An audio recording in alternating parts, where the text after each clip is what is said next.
안녕하세요. 저는 누구나 마음만 먹으면 힘든 누군가에게 도움을 줄 수 있다고 믿는 30대 초반의 여성입니다. 오늘 제 사연이 지극히 개인적인 이야기이면서도 누군가에게 분명한 도움이 될 수 있는 이야기이지 않을까 생각하며 한자 한자 정성껏 써내려가 볼게요. 저에게는 엄마, 아빠, 남동생, 이렇게 3명의 가족이 있었답니다. 남동생은 축구선수가 꿈이었을 정도로 운동을 좋아했고 축구선수가 되지는 못했지만 방황 끝에 진로를 정하고 체육 선생님이 되었어요. 부모님께서는 두 분이 성격이 많이 다른 편이었는데 어머니는 말씀이 적으시고 조용하신 편이었다면 아버지는 말씀이 많으시고 활발하신 편이었습니다. 장난도 많이 치고 농담도 많이 하시는 아버지와 저는 세상에서 가장 친한 친구 같은 부녀 사이였고 어머니와 저는 꼭 말로 하지 않아도 눈빛으로 대화가 가능한 영혼의 단짝 같은 모녀 사이였답니다. 말은 이렇게 화려하게 덧붙였지만 사실상 밖에서 누가 보면 이 집 딸은 아빠하고 있을 때 더 많이 웃고 친하구나 하는 그런 분위기였어요. 그렇다고 해서 제가 어머니를 사랑하지 않는 것은 아니었습니다. 누가 제게 남동생을 사랑하느냐고 물으면 장난으로라도 망설이는 척을 해보일 수는 있지만 어머니 아버지는 아니었어요. 장난칠 건더기도 되지 않는 질문이라고 생각할 정도로 저는 부모님을 사랑했습니다. 잘 모르는 사람들, 겉으로 보기에 아버지하고만 친하다고 생각할 수 있을지는 몰라도 성격이 다른 것뿐이지 누굴 더 사랑하고 누굴 덜 사랑할 수가 없는 존재였어요. 그리고 그건 부모님께서도 마찬가지셨습니다. 사랑하고 표현하는 방식이 달랐을 뿐이지 각자만의 방식으로 저와 동생을 사랑해 주셨어요. 그런 환경에서 자라서인지 아니면 타고난 성격 때문인지 몰라도 크면서 저는 사람들에게 자주 이런 말을 듣고는 했습니다. 생글생글 예쁘게도 잘 웃네. 참하다. 사랑받고 자란 티가 난다. 긍정적이다. 사랑받고 자란 티가 난다는 말은 아직까지도 정확한 의미를 알기 힘든 말이지만 저는 사람들의 말처럼 잘 웃을 줄 아는 긍정적인 사람이면은 분명했어요. 참하다는 말은 제가 아빠를 닮아 개구쟁이 장난꾸러기 같은 모습도 많이 가지고 있으니 그냥 넘기도록 하겠습니다.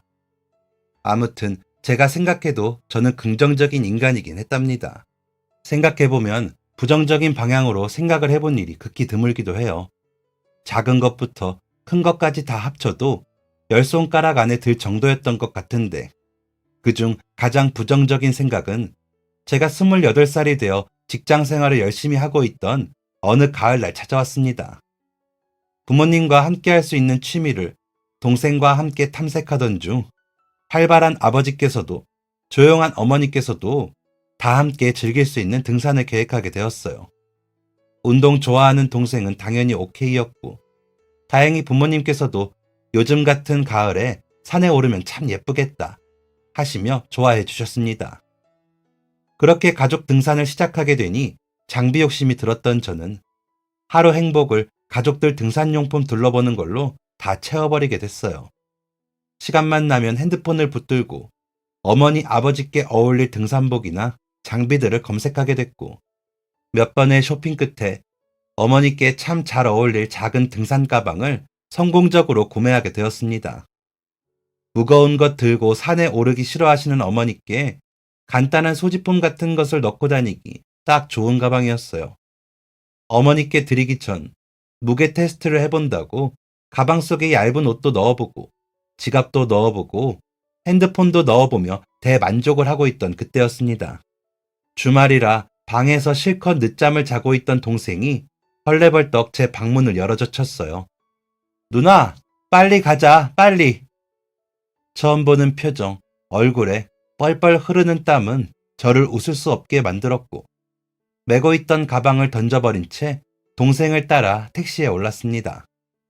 도착한 곳은 한 병원이었어요. 정신없이 따라오긴 했지만 덜컥 겁이 났습니다. 야, 잠깐만. 왜 여기 온 건데? 어? 전날 낮에 초등학교 동창 모임에 가셨던 부모님께서 모임이 끝나고 돌아오시는 길에 사중 추돌 사고로 다치게 된 것이었습니다.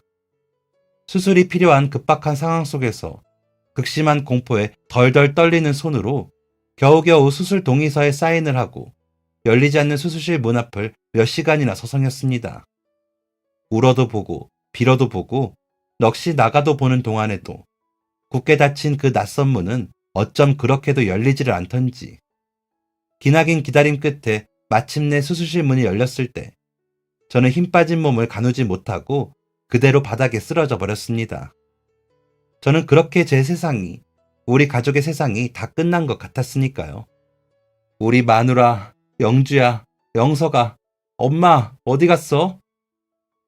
아버지께서 눈을 뜨시고 처음으로 뱉으신 말은 우리 마누라 하고 어머니를 찾는 말이었습니다.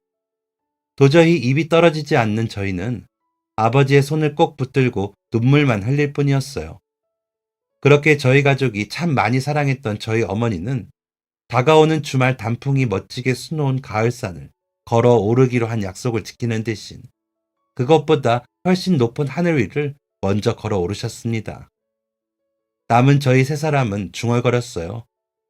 거기 올라가니 우리 가기로 했던 그 산 잘 보이느냐고. 어머니의 죽음이 제가 살면서 처음으로 겪어보는 누군가의 죽음이었습니다. 주변에 누가 죽게 된 일이 한 번도 없었는데 그 첫 죽음이 다른 사람도 아닌 바로 우리 가족이라니 믿기지가 않았어요. 동생은 장례식을 하는 내내 제게 물었습니다. 누나, 원래 살다 보면 내 주변에 가장 먼저 죽는 사람이 부모님 맞아?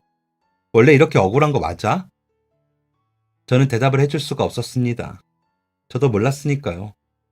저도 미치도록 궁금했으니까요.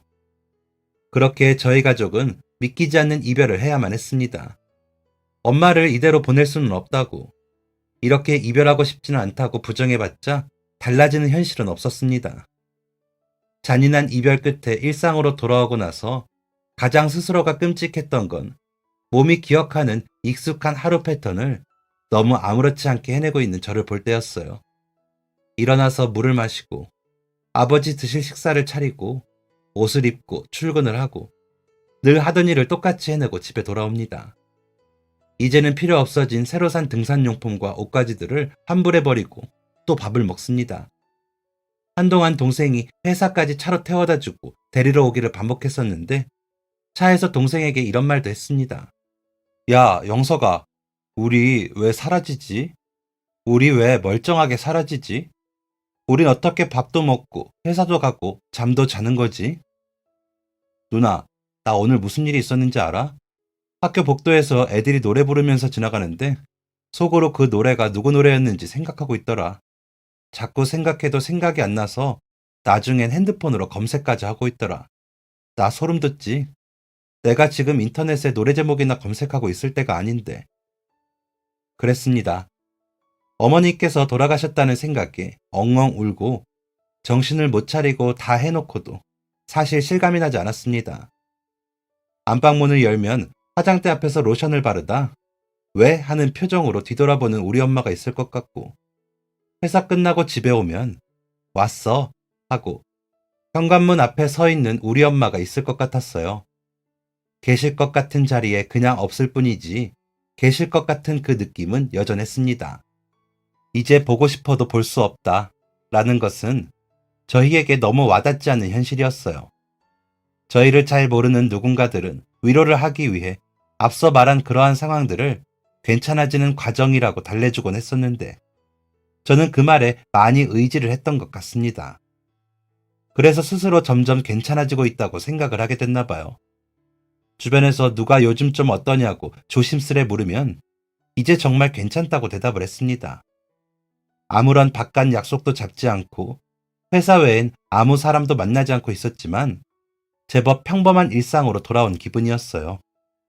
몇 달째 저의 기사 노릇을 자처하던 동생에게 이제 버스 타고 지하철 타도 괜찮을 정도로 정말 괜찮으니 혼자 가겠다고 말을 하고 나선 출근길에서 시간 맞춰 도착한 버스에 오르다 말고 뒤를 돌아 정류장에 주저앉기 전까지는 말입니다. 있어야 할 자리에 지갑이 없었어요. 있어야 할 자리에 없는 엄마처럼.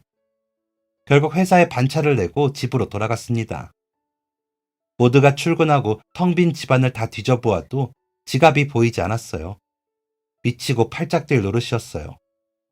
지갑 가장 깊숙한 속 안에 고이 넣어두었던 어머니의 사진이 아까웠습니다. 왜였을까요?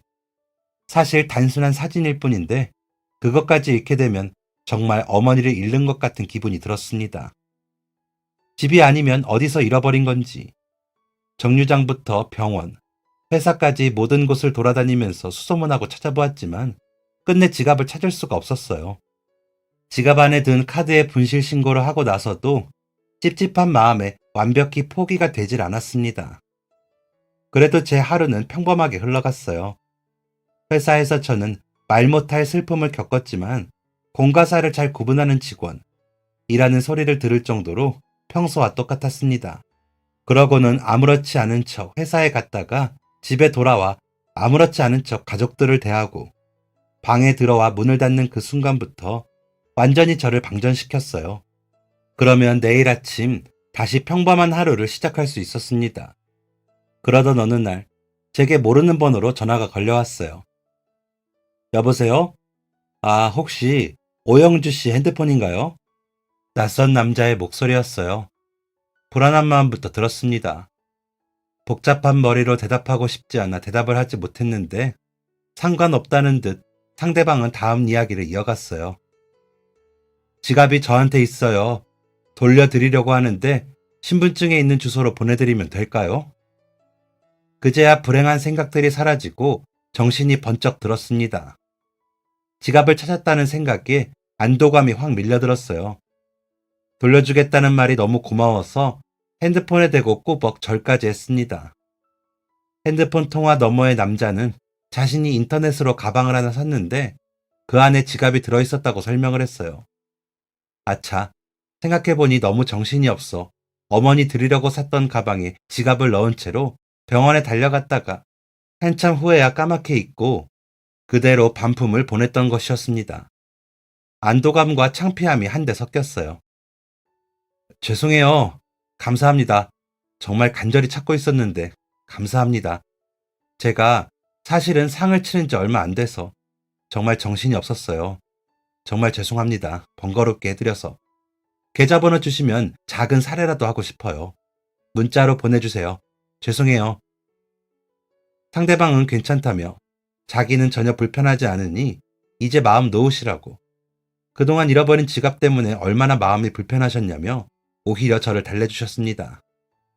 하지만 달래는 말들은 하나도 귀에 들어오지 않고 지갑을 찾아 어머니 사진을 다시 되찾게 되었다는 기쁨만 머릿속에 가득했어요. 사흘이 지난 후 정말 거짓말처럼 지갑이 제게 돌아왔습니다. 완충제로 꼼꼼하게 포장까지 되어 택배로 도착한 저의 지갑은 제가 기억하는 그 모습 그대로였어요. 그런데 반가운 마음에 지갑을 살피던 저는 깜짝 놀라고 말았습니다. 평소 체크카드만 쓰느라 현금은 하나도 가지고 다니지 않았던 저인데 지갑 속에는 처음 보는 현금 20만 원이 떡하니 들어있었기 때문입니다. 갑자기 생겨난 20만 원이 매우 의심스럽다가도 워낙에 정신이 없어 제가 직접 넣어두고도 기억을 못하는 건가 하는 생각도 들었어요. 그래서 그 뜬금없는 20만 원에 대한 생각은 미뤄두고 어머니의 사진을 넣어두었던 지갑 속을 뒤졌습니다. 손끝에 매끈한 종이가 만져지고 눈으로까지 어머니의 사진이 무사히 잘 있다는 걸 확인하고 나니 사진과 같은 칸 안에 고이 접혀있는 쪽지가 눈에 들어왔어요. 처음 보는 쪽지였고 제 기억에 아무것도 없는 걸로 봐서 분명 누가 일부러 넣어둔 쪽지였습니다. 어쩌면 지갑에 뜬금없이 들어있던 20만 원과 관련이 있을지도 모르겠다는 생각에 얼른 열어보았어요. 그랬더니 쪽지에는 저도 얼마 전 아버지가 돌아가셔서 얼마나 정신없는지 잘 압니다. 얼마 안 되지만 도움이 됐으면 합니다. 라는 말과 함께 기회가 생긴다면 다른 누군가를 위해 좋은 일을 해주길 바랍니다. 라고 적혀 있었습니다. 그 쪽지 때문에 저는 결국 또 울고 말았습니다. 남자에게로부터 지갑을 돌려주겠다고 전화가 걸려왔을 때 상중이라 정신이 없었다는 말을 했던 게 기억이 났습니다. 낡은 사진과 쪽지를 붙들고 엉엉 울었어요.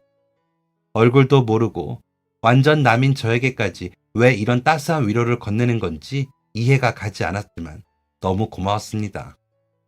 그 후 제 핸드폰에 전화를 걸었던 그 고마운 남자의 연락처로 전화도 해보고 문자로 감사 메시지도 보내보았지만 답장이 오질 않았습니다. 오히려 제가 살해를 해야 하는 상황에 위로와 도움만 받은 것 같아 미안한 마음이었습니다. 하지만 몇 번 더 문자를 보내고도 답장이 오지 않자 계속 연락을 하는 게 실례인 것 같다는 생각도 들더군요. 그렇게 그 일을 잊어갔습니다. 그러다 얼마 후에 어느 퇴근길에 친구를 마주쳤는데 어디 가냐고 물으니 방금 헌혈을 하고 나와 집으로 간다고 이야기를 하더군요. 헌혈이라니 기분이 묘했습니다. 학교 다닐 땐 헌혈의 차도 자주 접하고 하니 2번 정도 헌혈을 하기도 했었는데 회사 생활을 시작하고 나서부터는 완전히 잊고 지냈었거든요.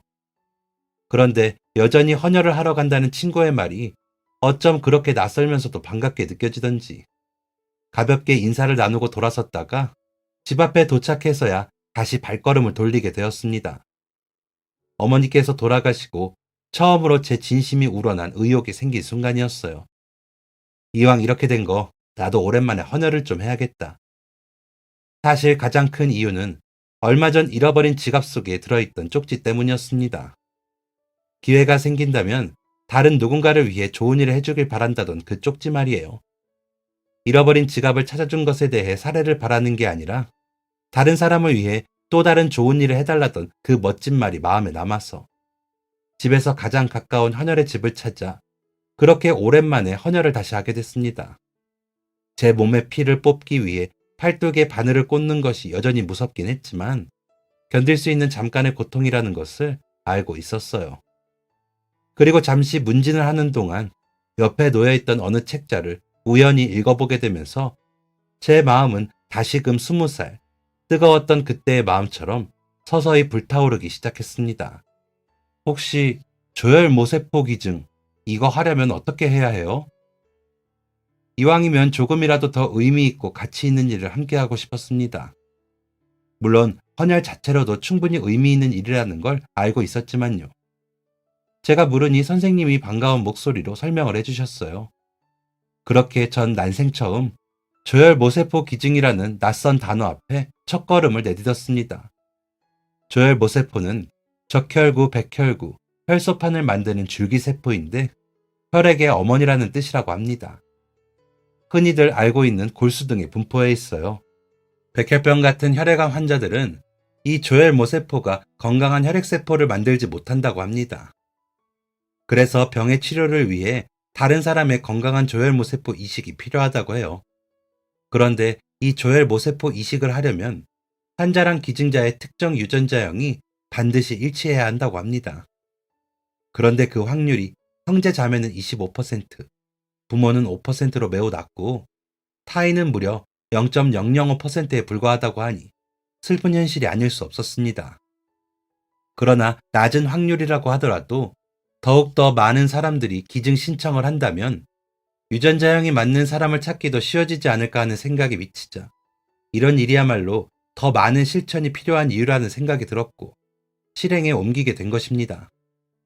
이렇게 말씀을 드리면 그거 골수이식 아닌가?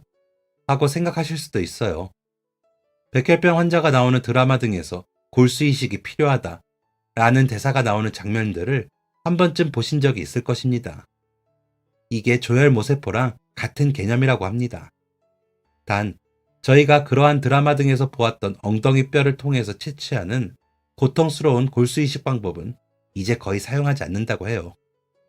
그렇게 저는 일반 헌혈을 하던 때와 같이 전혈을 하면서 따로 혈액을 일부 채취했습니다.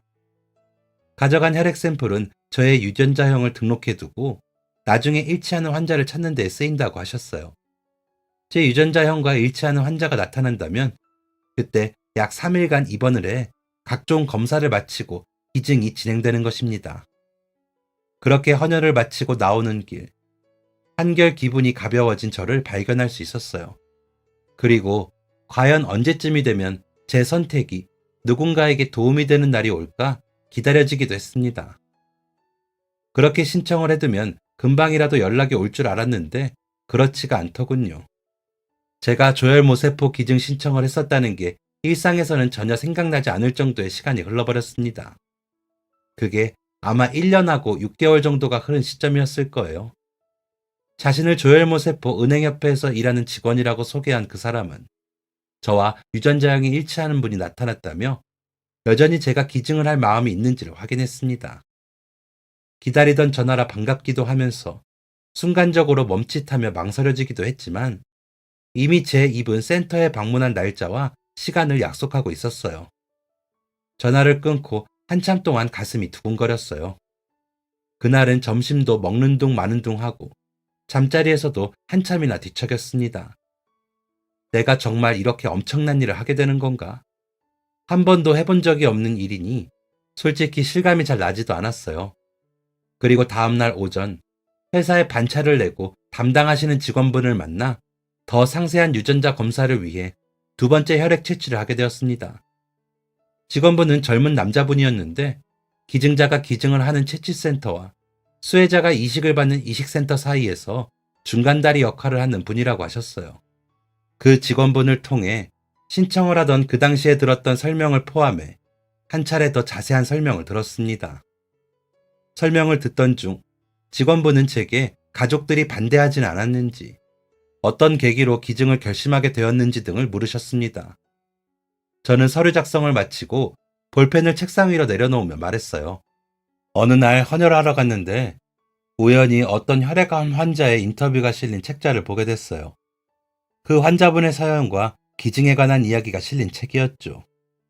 쭉 읽다 보니 저도 기증 신청을 하고 싶다는 생각이 들더라고요. 두려운 마음이 없었다면 거짓말인데 사실 헌혈을 하러 가기 며칠 전에 저한테 특별한 일이 있었거든요. 아끼던 지갑을 잃어버렸었어요. 그 안에는 돌아가신 저희 어머니 사진도 있었고 안에 있는 다른 거 다 가져가도 되는데 그 사진 하나 때문에라도 꼭 지갑을 되찾고 싶었어요. 찾으려고 여기저기 다 돌아다녔는데도 찾을 수가 없어서 포기를 했는데 어느 날 그 지갑이 저한테 다시 돌아온 거예요. 제가 현금보다 주로 체크카드 사용을 하는 편이라 현금은 하나도 없는 상태였는데 지폐칸에 돈이 들어있는 거예요. 깜짝 놀랐어요. 돈이 있는데 덜컥 겁이 나더라고요. 엄마 사진이 없어진 건 아닐까? 부랴부랴 지갑을 뒤지니 엄마 사진과 함께 쪽지 한 장이 바닥에 떨어졌어요. 자기도 얼마 전 부모님이 돌아가셔서 얼마나 정신없는지 잘 안다고, 얼마 안 되지만 도움이 됐으면 한다는 말과 함께 기회가 생긴다면 다른 누군가를 위해 좋은 일을 해주길 바란다고 적혀 있었는데 마지막 그 말이 자꾸 제 마음에 맴돌았던 것 같아요. 두려움을 결심으로 만들어준 결정적인 한마디였죠. 저한텐. 이렇게 좋은 일을 결심하게 된 건 어떻게 보면 다 그분 덕분이에요. 그렇게 말을 하고 나니 쑥스러운 기분이 들었습니다. 그냥 가볍게 물어보신 건데 너무 자세히 수다를 늘어놓았나 싶었기 때문이었어요. 그런데 뱉은 말을 다시 주워 담고 싶을 정도로 쑥스러운 나와는 달리 직원분의 반응이 놀라웠습니다. 아니, 제 말을 듣고 짧은 리액션 정도가 다일 줄 알았는데 입을 틀어막고 그게 정말이냐고 되묻는 반응은 조금 오버스럽다고 생각했었어요. 뒤이어 그 직원이 하는 말도 조금 이상했습니다. 그럼 혹시 그분 연락처 지금도 가지고 계세요? 저는 생각에 빠졌어요. 연락처를 따로 저장하지는 않았던 것 같아서였습니다. 그러다 문득 지갑 속에 아직 그 쪽지가 있다는 게 생각났어요. 지난번 어떻게든 감사 인사를 전하려고 그 쪽지 한편에 그 사람의 연락처를 메모해 두었던 기억이 났습니다. 저는 지갑을 뒤져 쪽지를 꺼내었어요. 아직 지워지지 않은 연락처가 쪽지 한편에 그대로 남아 있었습니다. 그분한테 정말 이렇게 좋은 일 하시게 됐다고 문자 메시지라도 보내시면 어때요? 듣고 보니 일리가 있는 말 같았어요. 어쨌든 그때 그분은 제가 좋은 일을 하려고 했다는 걸 알고 조금은 기쁘지 않을까 하는 마음이 들었습니다. 좋은 생각인데요? 하고 핸드폰을 꺼내들었어요. 뭐라고 보내지? 한참 고민하다 침묵 속에 주절주절 문자 메시지를 적어 내려갔습니다. 내용은 간단했어요. 그때 그쪽에게 도움받았던 사람인데 해주신 말씀 되새기며 좋은 일 하게 됐다고. 덕분에 이런 기회를 갖게 되어 기쁘고 감사하다는 내용이었습니다. 그리고 그렇게 조금 떨리는 마음으로 전송 버튼을 누르자 믿을 수 없는 일이 일어났어요. 저희가 마주보고 앉아 상담을 하던 책상 위에 놓여있던 직원분의 핸드폰이 울렸기 때문입니다. 이렇게까지 좋은 일을 하겠다고 결심하실 줄은 정말 몰랐습니다. 게다가 이렇게 만나게 될 줄은 더더욱 몰랐고 말입니다. 그랬습니다. 1년 6개월 전, 제 지갑을 찾아 돌려주는 것도 모자라 얼굴도 모르는 저의 마음을 위로하고자 기꺼이 현금을 넣어주었던, 그러고는 어떤 사례도 받지 않고 그저 다른 사람에게 도움을 주세요 했던 마음 착한 그 사람이 바로 눈앞에 나타난 것입니다. 그것도 제가 그 사람의 말에 힘을 얻어 처음 결심한 좋은 일을 실천하는 곳에서 말이에요. 지갑의 주인이 좋은 분위기를 기도했는데 정말 좋은 분이셨군요. 감사합니다. 제 별것 아닌 말을 기억하시고 이렇게 좋은 곳에 써주셨어요.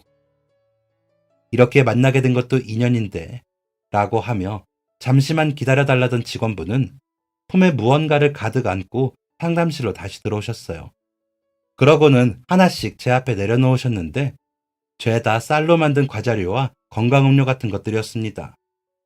아, 일하면서 중간중간 먹는 간식들인데 드릴 건 없고 마음은 반갑고 또 너무 감사하고 그래서. 물론 이게 별거 아니기도 하고 비록 달콤한 간식들은 아니지만 몇 개라도 챙겨드리고 싶어서요. 이런 일이 처음이라 저도 어떻게 해야 할지 모르겠는데 기증 잘 마무리하실 때까지 2배 더 적극적으로 돕겠습니다. 궁금하고 두려운 마음 드실 때 언제든지 연락만 주세요. 직원분의 관자놀이를 타고 땀이 흐르는 것이 보였습니다. 반갑고 감사한 건 저였는데 도리어 그분이 더 감사함을 표현하시니 정말 몸둘 바를 모르겠더라고요. 살면서 몸둘 바를 모르겠다 라는 생각이 들었던 것이 그때 그 사람을 만났을 때가 처음이었습니다. 서로가 서로에게 몇 번이고 더 감사하다는 인사를 나누고 나서야 그곳을 빠져나올 수 있게 되었어요.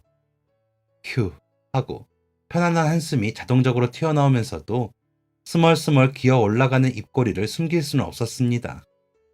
살면서 처음 느껴보는 기분이었어요. 기증에 대한 두려움과 공포는 이미 사라진 지 오래였습니다. 그날 혈액 채취를 다시 하러 그곳에 발걸음을 했던 건 희망이 없을지도 모른다는 생각 앞에서 애타게 기증자를 찾고 있을 누군가에게 희망이 되어주고 싶은 마음 때문이었어요. 그런데 이런 특별한 인연까지 만나게 되니 기쁨이 2배가 된 것입니다. 그날 이후로도 저는 그 직원과 종종 만나거나 연락을 하게 되었어요. 2번째 유전자 검사 결과를 듣거나 병원과의 일정 조율을 하기 위해서였습니다.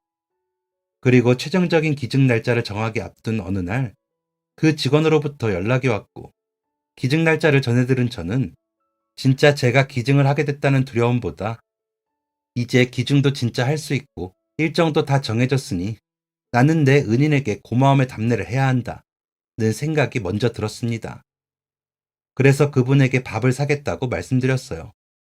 그리고 거절할 줄 알았던 그분은 흔쾌히 그러자고 하셨습니다. 게다가 식사를 끝내고 계산까지 본인이 해버리셨죠. 네? 계산을 하셨다고요? 아니, 제가 감사해서 대접하는 날인데 언제 하신 거예요?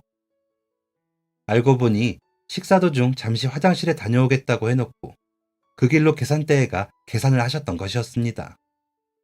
그때 어찌나 마음이 불편하던지 먹었던 것들이 그대로 체하는 기분이 들었었어요. 그분은 제가 길길이 날뛰며 대체 왜 그러시는 거냐고 물으니 이렇게 대답했습니다. 좋은 일 하시는 분 좋은 식사 대접해드리고 싶어서 제가 편법 좀 썼어요. 사실 이렇게까지 화를 내실 줄은 모르고 마음 불편하시게 할 생각은 없었어요. 죄송해요. 생각해보면 제가 화를 낼 이유도 없었어요. 저도 제 마음 편하자고 식사를 대접하려 했던 것이니까 말입니다. 결국 저는 기증을 끝내고 나면 다시 한번 밥을 사겠다는 약속까지 하고 나서야 그 직원분과 헤어졌습니다. 그리고 약속한 날이 다가왔어요. 아무렇지 않았던, 그저 누군가에게 희망을 줄 수 있다는 뿌듯한 마음뿐이었던 그동안과는 달리 막상 그 당일이 되자 떨리는 심장을 주체할 수가 없었습니다. 정말 긴장되더군요. 정말 하는 건가? 하는 생각이 몇십 번이나 넘게 떠올랐습니다. 두려움과 책임감이 동시에 몰려왔어요. 그런데 그런 제 마음을 어떻게 아는지 이번 첫날 아침부터 그 직원에게 연락이 왔습니다. 그분에게 응원 가득한 말을 듣고 집을 나서면서 가족들에게도 한 차례 응원의 말을 듣고 나니 조금씩 마음이 차분해지면서 힘이 났어요. 아니, 진짜 용기가 났다는 표현이 더 맞는지 모르겠습니다. 많이 두려워지면 영준님 조혈 모세포를 받게 될 그분을 한번 떠올려 보시라. 던 직원분의 말이 계속 떠오르기도 했어요. 왜 병에 걸렸는지, 아무 영문도 모른 채 죽음이라는 공포와 고통 앞에 한 줄기 희망만을 간절히 바라고 있을 그 누군가, 그리고 그 누군가의 가족들을 생각하니 마음이 착잡했습니다. 매일 희망과 절망을 오가다 보면 힘든 치료 속에도 버텨내고자 했던 마음이 사라져버리진 않을까. 얼마나 포기하고 싶고, 그럼에도 또 얼마나 간절하실까. 그리고는 마지막으로 공여자를 찾았다는 소식을 듣고 기뻐하셨을 얼굴 모를 그분의 표정을 떠올렸어요. 저는 단순히 두렵기만 했던 몇 달 동안의 준비 기간 동안에도 기나긴 하루들과 씨름했을 그분을 생각하면 제 옅은 두려움 따윈 아무것도 아니었습니다. 누구라도 살 수 있는 사람이라면 살리고 싶다. 라는 게 저의 욕심 아닌 욕심이었습니다. 그렇게 이번 둘째 날, 드디어 기증이 이루어졌습니다. 한쪽 팔에서 피를 뽑아 조혈 모세포만 추린 후, 나머지 혈액은 다른 쪽 팔로 다시 넣어주는 방식이었어요. 긴장했던 것보다 몹시 간단한 방식이었고 편안한 마음이었습니다. 기증 후에 어지러움, 두통, 피곤함 등을 느낄 수 있기 때문에 컨디션을 지켜보고 혈액 검사 수치를 확인하기 위해서도 하룻밤을 더 병원에서 보내야 했고 총 3일간의 입원 끝에 나는 퇴원을 하게 되었답니다. 직후엔 조금 피곤하고 어지럽긴 했지만 정말 잠깐이었고 생각보다 너무 아무렇지 않은 저의 모습에 아버지께서도 크게 안심하셨어요. 이제 제게 기증을 받게 된 그분에게 좋은 결과가 있기를 마음속으로 기도하는 일만 남은 것이었습니다. 그렇게 일주일 정도 후, 한 번 더 혈액 검사를 하고 수치가 정상으로 돌아왔는지를 확인하는데, 그때 다시 그 직원분을 만나게 되었습니다. 몸은 좀 어떠세요? 직원분은 가장 먼저 저의 몸 상태를 물었어요. 이미 괜찮다고, 너무 아무렇지 않게 일상생활 중이라고 연락을 통해 전했는데도 불구하고 그랬습니다. 저 일을 하면 습관적으로 그렇게 되는 건가? 하고 생각했어요. 그리고 몇 가지 건강 상태를 더 확인해 보시던 직원분이 자리를 마무리하고 일어나며 말씀하셨습니다. 그럼 우리 밥은 언제 먹을까요? 하고 말이에요. 아차 싶었어요. 잠깐 깜빡하고 있었습니다. 내가 먼저 물었어야 하는 건데, 내가 사기로 한 자리이니 내가 먼저 약속을 잡았어야 했는데, 하고 뒤늦은 후회가 밀려왔습니다. 그래도 그 주 주말 저녁 약속을 잡고 그렇게 또 시간이 흘렀어요. 기증에 관한 이야기, 그리고 각자의 생각들을 이야기하다 보니 식사 자리는 지난번보다 훨씬 더 부드럽게 흘러갔습니다. 해냈다는 제 마음이 한몫했던 것인지도 모르겠어요. 아주 편안한 마음이었습니다. 후식으로 차 한 잔을 마시러 들어간 한 카페에서 그 직원분이 전혀 예상하지 못했던 말로 저를 당황하게 만든 것만 제외하면 말이에요. 영주님, 저희 앞으로 이렇게 몇 번 더 만나보면 어떨까요? 오늘을 끝으로 더 만나게 될 일이 없다고 생각하니 아쉬워서요. 사실 그날 갑자기 제가 계산을 했던 것도 한 번 더 영주님이랑 식사할 일을 만들고 싶어서 일부러 그랬거든요. 제가 영주님에게 마음이 많이 갑니다. 갑작스러우시겠지만 몇 번 더 만나보시면서 저에 대해 조금씩 알아가 보시면 어떠실까요? 매우 정중하고 매우 조심스러운 말이었지만 매우 당황할 수밖에 없었습니다. 그런데 또 웃긴 건 바로 거절을 하고 싶은 마음이 들지 않는다는 점이었어요. 저도 그 사람의 위로에 마음이 따뜻했었으니까요. 결국 대답을 대신해 고개를 작게 끄덕이며 다음 만남을 약속하게 되었고, 그 직원분은 하루에 2번 정도 제가 부담스럽지 않은 선에서 연락을 해왔습니다. 주로 하는 얘기는 날씨 얘기에, 밤 얘기에, 그날 하루 어땠는지에 대한 이야기였지만 싫지 않았어요. 매일 비슷한 흐름의 이야기라 하더라도 지루하지 않았습니다. 그러다 보니 어느새 제가 그분의 연락을 기다리고 있더군요. 그리고 그분과 6번째 식사를 하던 날, 이제 그만 제 마음을 전해야겠다는 생각에 편지를 써 약속 장소로 나갔어요. 영화를 보고 밥을 먹고 칵테일 바에 가 무알콜 칵테일을 시켜놓고 대화를 나누면서 제가 써온 편지를 건넬 타이밍을 보고 있는데 그분이 먼저 주머니에서 무언가를 꺼냈습니다. 그분이 주머니에서 꺼낸 것은 바로 편지. 화들짝 놀랐어요. 아닌데 내가 먼저 줘야 하는데 하는 후회가 밀려왔습니다. 그런데 애써 웃어 보이며 펼친 편지는 남자가 쓴 편지가 아니었습니다. 감사 편지를 보내셨어요. 한 줄 한 줄 다정한 문구가 줄지어 있는 그 편지는 제게로부터 조혈 모세포를 기증받았던 그 환자분께서 보내주신 편지였어요. 온통 예쁜 말들로 가득한 그 편지를 읽고 있으니 가슴이 뭉클했습니다. 사실 일상생활을 바쁘게 하는 것도 있었고 갑자기 찾아온 간지러운 연애 기류에 잠시 제가 기증을 했다는 사실도 잊고 있었습니다.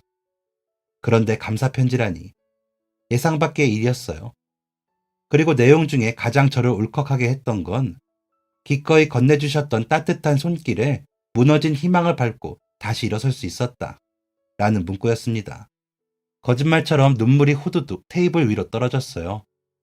그 사람이 건네는 티슈로 후다닥 눈물을 닦아냈지만 여전히 코끝은 찡했습니다. 세상이 흔들리는 고통을 경험하고 있었을 환자분에게 이 정도의 시간과 노력만으로도 살 수 있는 희망이 되어드릴 수 있다는 것만으로 저의 시간과 노력은 전혀 아깝지 않다고 생각했었어요. 결국 저는 그날 그분의 편지로 인해 멋진 고백을 성공하진 못했지만 집으로 돌아가는 길 그 사람의 주머니에 몰래 넣어두었던 편지로 마음은 전달하게 되어 그 사람과 진짜 연애를 시작하게 되었답니다.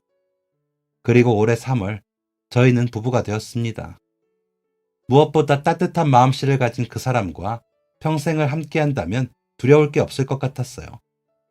물론 마음뿐만 아니라 넓은 어깨도 한몫했지만 말이에요. 아버지와 동생은 서로 앞다투어가며 절대 결혼식장에서 울기 없기로 약속해놓고 누가 먼저랄 것 없이 눈물을 훔쳐댔습니다. 그리고 그런 두 사람을 보며 저보다 더 눈물을 흘리는 남편 덕분에 제 눈물은 무사히 잘 참아낼 수 있었답니다.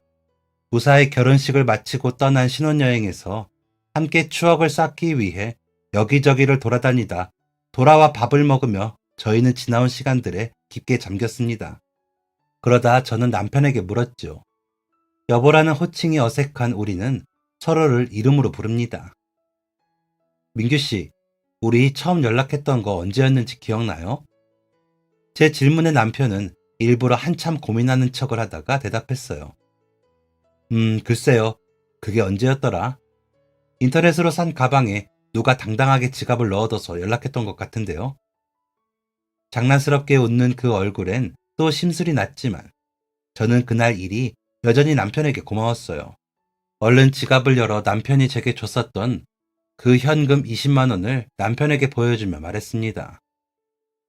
나는 이거 절대 안 쓰고 평생 간직하려고요. 돈이 아무리 급하고 궁한 순간이 오더라도 이건 절대 안 쓰고 평생 간직할 거야. 근데 그때 왜 그랬어요? 그냥 지갑만 돌려줘도 되는 일이었는데. 연애 기간 동안에도 참 궁금했었지만 물어보지 않았던 질문을 꺼냈어요. 물어보면 듣기 좋은 말로만 대답할 걸 알면서도 물어보고 싶었습니다. 그랬더니 남편이 말했어요. 그때 마침 내 지갑에 딱 현금 20만 원이 들어있었거든요. 그래서 그랬지 뭐. 주소나 연락처 찾으려고 명함이라도 찾는데 손가락 끝에 사진이 딱 집히는 거예요.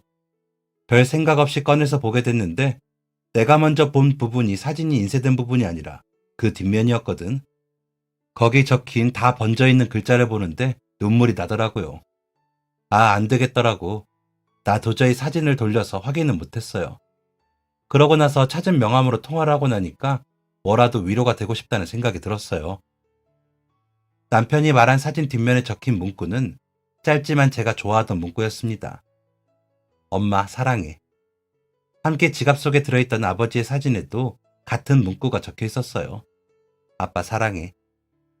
어릴 때부터 그렇게 좋아하던 사랑해라는 말이 크고 나니 잘 나오지 않아 사진 뒷면에 괜히 적어놓고 그랬었습니다. 그걸 미래의 제 남편이 보게 될 거라고는 생각도 하지 못한 채로 말이지요. 또 다른 이야기를 막 나누다가 근데 그때 그 가방은 대체 왜 산 거냐고 묻는 저의 질문에 남편은 희미하게 웃었습니다. 영주 씨네 가족은 그때 더 슬프지 않기 위해 등산을 그만둘 수밖에 없었지만 우리 집은 등산이라도 해야 어머니가 살 것 같았어요. 그래서 엄마 사드리려고 산 거였어요. 그러니까 그 사진이 더 마음에 와닿았나 봐요. 근데 난 영주 씨가 내가 남긴 쪽지를 보고 그렇게까지 멋있는 일을 실천할 사람일 줄은 그땐 몰랐어요. 많이 놀라고 반가웠어. 그때. 상담실에서 영주 씨가 그 이야기를 꺼냈을 때 고마워요. 그렇게 예쁜 마음으로 내 앞에 나타나줘서. 남편은 말을 하며 저를 꼭 안아주었습니다. 그 품은 정말 편안하고 따뜻했어요. 저 또한 정말 고마웠다고, 가장 힘들 때에 큰 힘을 줘서 정말 고마웠다고 남편을 꼭 안았습니다. 어쩌면 어머니가 하늘로 떠나시고 제게 맺어준 인연일지도 모르겠다는 생각이 들었어요. 너무나도 소중했던 한 사람을 떠나보내본 저희 두 사람이기에 다른 사람의 목숨에 더 깊이 공감하고 실천할 수 있었는지도 모르겠습니다. 이 세상에 저만이 그 사람을 도울 수 있었다는 것, 신기한 그 사실 하나만으로도 저는 아직까지 감사한 마음으로 살고 있습니다. 저 또한 잘 이기고 살아내준 그분에게 너무 감사하고 또 이런 실천을 하기까지 익명의 존재로 힘이 되어주었던 지금의 남편에게 감사합니다. 저 혼자라면 결코 경험할 수 없었을 고귀한 경험을 했다고 생각해요. 혹 이 이야기를 듣고 조혈 모세포 기증에 관해 궁금하신 분들이 계실까 한마디 더 남기자면 기증에 필요한 입원비, 교통비 모두 기증자가 부담하는 건 없었다고 말씀드리고 싶습니다. 굳건한 마음과 건강함만 있다면 당신도 누군가를 살릴 수 있는 그런 사람이 될 수 있을지 모른답니다. 그러니 관심을 가져주세요. 제 인생에 가장 아름다운 기억이 있다면 그건 바로 기증을 하기 위해 첫 바늘을 팔뚝에 꽂았던 그때 그 순간이니까 말입니다. 많은 사람들이 저와 같은 순간을 가질 수 있었으면, 그래서 그로 인해 많은 사람들이 다시 건강을 찾을 수 있었으면 좋겠습니다. 함께 나누면 좋은 것들이 세상이 참 많이 있지만 건강을 나눈다는 것은 또 얼마나 아름다운가요? 저는 앞으로도 남편이 하는 일에 맞춰 더 많은 것을 나누고 함께 할 수 없는지 알아갈 예정입니다. 하늘에 계신 저희 어머니께서 이런 저를 보며 흐뭇하게 그 예쁜 미소를 지으실 수 있길 바라면서요. 언제나 저를 아껴주시는 저희 아버지께서 이렇게 잘 살아가는 저를 보며 편안한 마음으로 남은 생을 즐겁고 건강하게 살아가실 수 있길 바라면서요. 다 큰 누나 걱정에 귀찮은 일도 마다 않던 무뚝뚝한 남동생이 누나 걱정 없이 제 연애하고 애들 즐겁게 가르칠 수 있길 바라면서요. 제 목표와 소망은 여기까지만 말씀드리고 좋은 소식 생기면 또 사연 보낼게요. 이야기 들어주셔서 감사합니다. 지금까지 사연 들어주셔서 감사합니다. 사연이 재밌으셨다면 구독과 좋아요를 눌러주세요. 감사합니다. 안녕히 계세요.